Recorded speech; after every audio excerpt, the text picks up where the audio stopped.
Hello everyone. In my last video I mentioned that I was going to do a configuration video for setting up custom weather and tornadoes and things like that, and so that's what this video will be. The first thing we're going to do is go into our .minecraft folder and make sure that our config is enabled so we can access custom tornadoes as well as edit other settings. So we'll go ahead and do that first. So this is my .minecraft folder, and as you can see, it is absolutely bloated and out of control because I have literally over a decade's worth of mod-related stuff in here. But this is my mods folder, and you'll have this as well, obviously. If you come up here to config, and you'll also have this, and you come into here, you'll find all of these config files for mods that you might have played recently, if they generated config. Now you do need to run the mod at least once to get a config file, so if you don't see Weather Classic, it means you haven't run my mod yet. But if you open up Weather Classic, you'll see here we have all of our config options. And there's lots of stuff in here from the load distance of the tornado, the max debris and mobs for the tornado, the levels of destruction and bias for the tornadoes, and it's worth noting that things that say level under -LVL have only three options: 0, 1, or 2. So 0, 1, 2. Trying to set them above or below that will not work. It'll just cap out to whatever the closest thing is, 0, 1, or 2. It won't crash your game, but not changing basically anything in here to be massive numbers won't crash your game, but it usually just won't do anything. These things do have caps on how high they can go. It's also worth noting that things that say out of 100 are dealing with percentages. So this would be 37%, right? 80%, 70%. So that's that.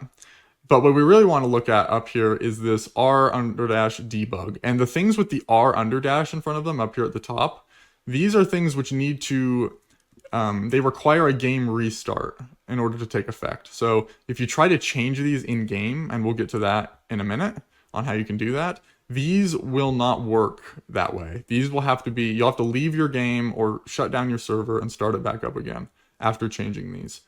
But so you see right here, debug, this is the weather menu. So if we change this to true, which by default it'll be on false, like this, we want it to be true by default. Unless for some reason yours is already true, because I think on some of the old versions of the mod, I left it true, but it might be false for you. So just make sure you go and change this. And then that's about that for the config, in the files at least. So now we're going to go in game and start talking about the config in there. All right, now that we're in the game, we have some config options that we can use through commands. And so we can do /weather classic config.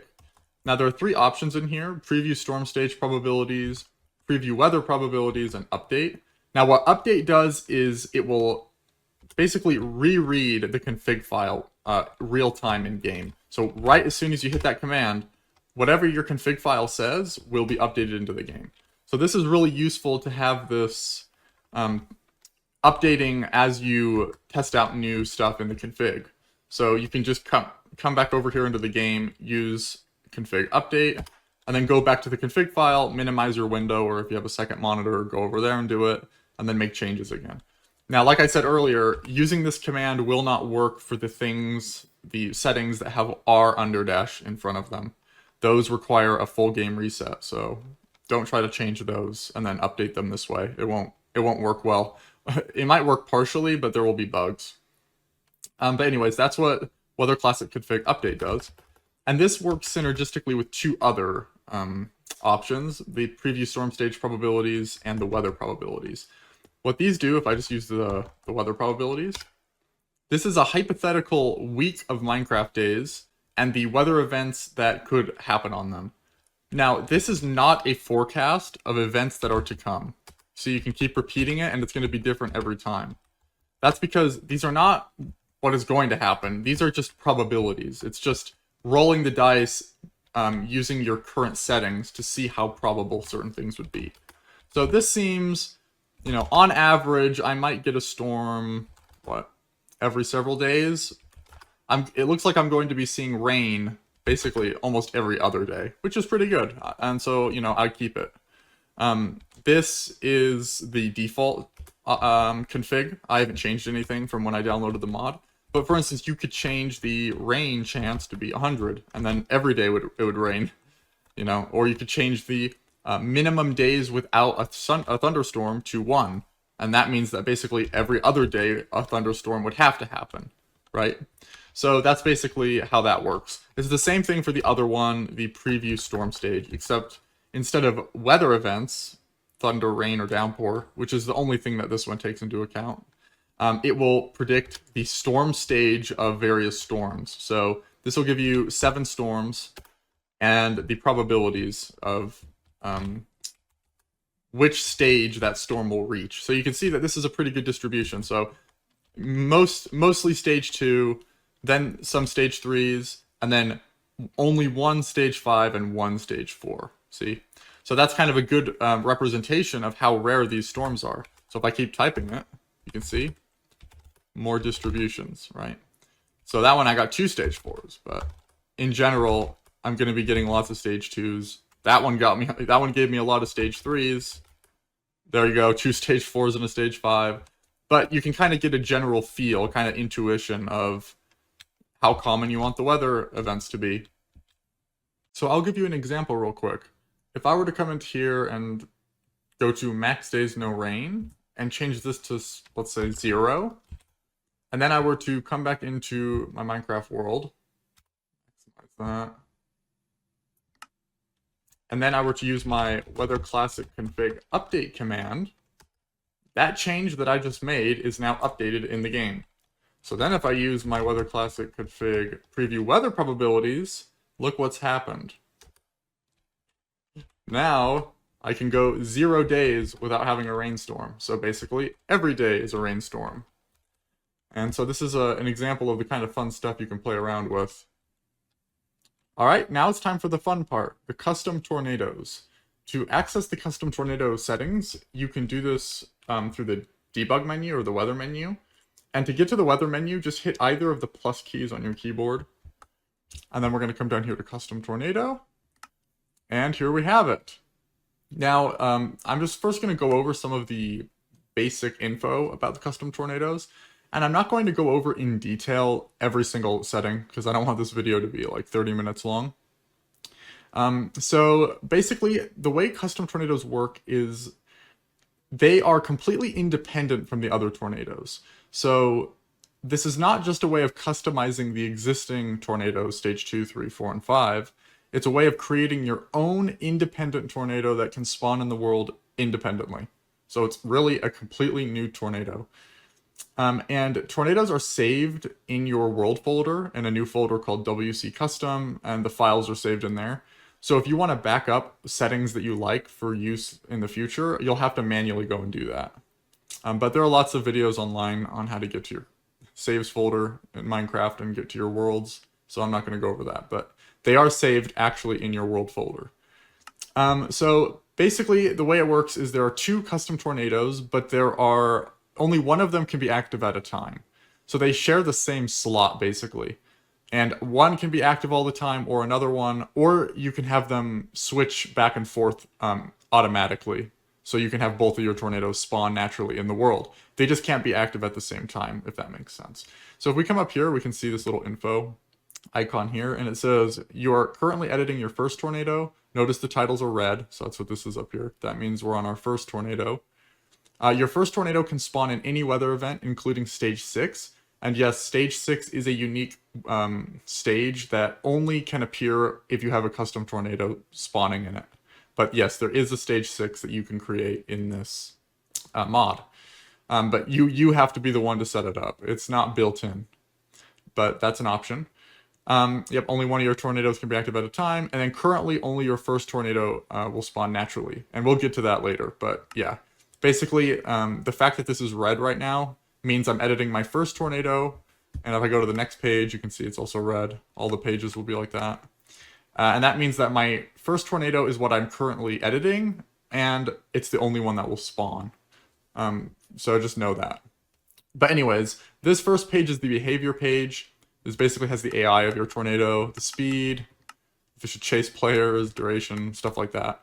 Now, I will go over some of the settings that need a bit of explanation. That's what I'm going to try to do in this little tutorial.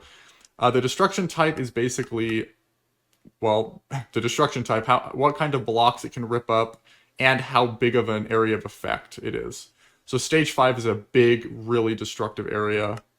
Wide, which is a custom one, which is even bigger than stage 5. Cyclone, which will cause minor flooding with puddles and things, which is a new feature to the mod. Thin, which is very, very narrow. It's basically the smallest option of all of them. And then none. Now, if you set this to none, your tornado will not make destruction sounds. It'll only make wind sounds. And also, tornado detectors will not count it as a tornado. So it won't go off if you have it on none. So there's that.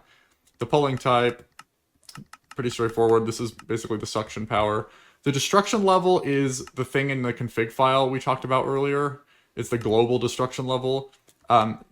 Custom tornadoes have the ability to be independent from the config file. So you can set it to the config file if you want to share with the other tornadoes, or you can make yours independent like this. So this would be 0, 1, and then 2. Dispeller resistance goes from 0 all the way up to 1, and each 0.1, each decimal like this, counts as 1 dispeller.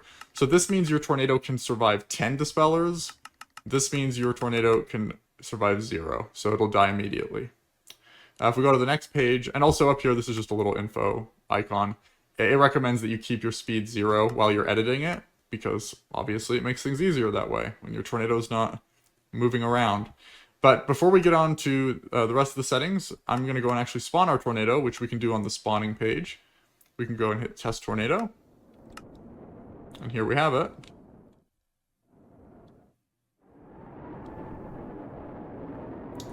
So there it is. And what we're going to do is I'm going to come back here, and this is the second page, the shape. This lets you change, well, the shape of the tornado. Pretty straightforward. All the different settings you can mess around with. Now, it's worth noting that the tornado scale actually does have more of an effect than just the scale of the tornado. So if I set it down to 0.7 or 0.6, it goes gray. And what that means is that the storm clouds will become smaller. So it's going to have a small storm cloud top, is what that means. We should be able to see that in a second. I'll give it a second just so you guys can see what that looks like.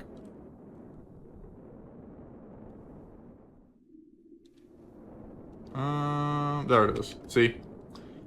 So that's what it looks like when it's on the gray, the small scale. If you put it even lower, 0.5 is the minimum, and you'll see that it makes the tornado a small tornado. So this is useful for things like dust devils and gustnados and stuff like that. If you wanted to do that. So that's what the scale button does. I'll leave it just like this for now. The particles is, again, just how many particles should your tornado have. If I make it 1, you can see it's very wispy. Now, these base scale increases, basically, or just the scale increases, rather, they are basically how thick or how big should the particles get at different parts on the tornado. So base is the overall size of the particles. So if I change that to 0.3, you'll see that the particles are getting big pretty quickly. You see that the whole tornado has gotten a bit thicker. Whereas if I change the low scale increase, you'll see that at the bottom, the tornado is getting thick really quick now. And then you can say the mid scale increase, which will be around the middle area, the tornado, it gets pretty thick. And then the high is the thickness of the top of the tornado. So that's basically what that does.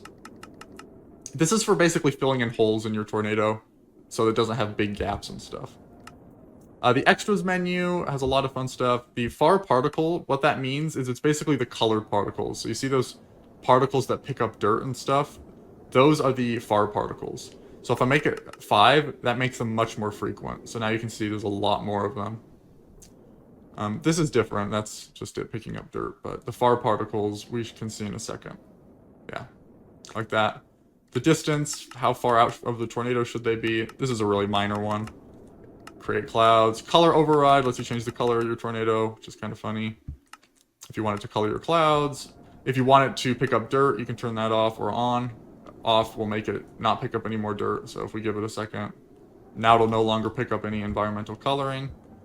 And that also means water and leaves and anything, any other color, basically. The sound distance is how far away should the sound play. And by the sound, it's basically the loud sound.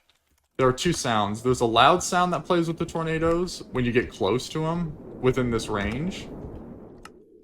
And you'll notice that right now my tornado isn't making destruction sounds because this is on none. So now look. Now you can hear that. Now, the sound that's playing right now is pretty loud, and it's playing, like, in my headphones. It's not, like, directional. If I move away, over here, now we can listen, and you can hear that it's in the distance. It's a kind of ambient sound. That is different. The ambient sound is this thing called PSL, passive sound level. This makes your tornado sound, like, scarier from a distance and stuff. So if I turn the sound distance down... You hear that? It sounds scarier and deeper now. Like an F5 or something. Yeah. So that's what passive sound level does. It's basically ambient sound or distant sound. The sound distance is like the loud sound. Anyways.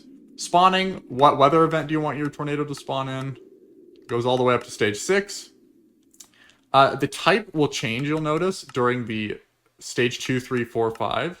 And that's because it no longer can spawn independently. So passive spawn basically means your tornado will spawn on its own, just like all the other tornadoes. Whereas when it says replace existing, it means it will have to replace one of the existing tornadoes every now and then. So for instance, if I set this to 50, that means that 50% of the time, stage 2 tornadoes, which are built in with the mod, will be replaced by your tornado. Whereas if I set it to passive spawn, it won't replace anything. It'll just spawn on its own. That's the difference between them. Biome lock. What biome do you want your tornado to spawn in? Now, currently, there is not the ability to make your tornado die when it leaves a certain biome, like water spouts, for instance, that die on land. You can only make them spawn in a specific place. So that's just a limitation. What I'd recommend, for instance, if you wanted to create like a dust devil, is make them spawn in deserts and then turn the base duration down like really low so that they die pretty quickly. But anyways, that's just a limitation right now. If I come over here to the next page, which is the tornado switch, this is basically for switching between our two tornadoes. So you can see right here the current tornado is first. If I switch this to second, you'll see that everything goes yellow. So yellow is now our second tornado, and you can see that all of this hasn't been edited yet because I haven't done anything with it. You're currently editing your second tornado. Notice the titles are yellow. Your second tornado can only persist in stage 4 storms or lower. Yeah, that's the limitation with the second tornado. And it's pretty complicated why that has to be, but it does have to be that way. So anyways, that's how you get between your two tornadoes. Now, for as long as you are selected on either the first or the second, only that tornado will spawn in the world. It's the only one that's active. If you want both of your tornadoes to spawn, you have to set it to auto. So if we come up here, notice the titles are magenta. You cannot edit the settings while the current tornado is set to auto. So while it's on auto mode, you can't edit your tornado settings. You have to switch to either first or second to be able to do that. But while it's switched to first or second, only that one is able to spawn. So basically, you need to make sure it's on auto when you actually play the game if you want your tornadoes both to spawn. Yep, automatic mode allows both your tornadoes to spawn naturally. Yep, that's all you need to know about auto mode. So if I were to have both of my tornadoes, this one's spawning with a 50% chance of replacing a stage 2 tornado right now. My second tornado, let's say, it'll spawn with a 100% chance in rainstorms, right? So now if I do this, set it to auto, now they'll both spawn. So for instance, if I were just to do rain, we'll see that my second tornado will spawn. Very quickly, probably, because I set it to 100% chance. And chance is kind of like frequency as well. They're kind of the same. And I'll give it a second, but I might need to speed the time up if it's not going to spawn right away.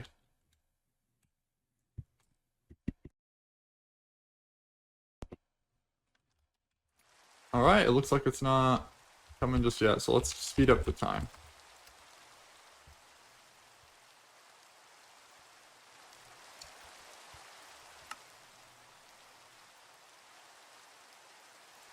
Currently 0. Come on. I mean, I have it on... Wait, I said it's rainstorm, right? Yeah, I did. So, it should be.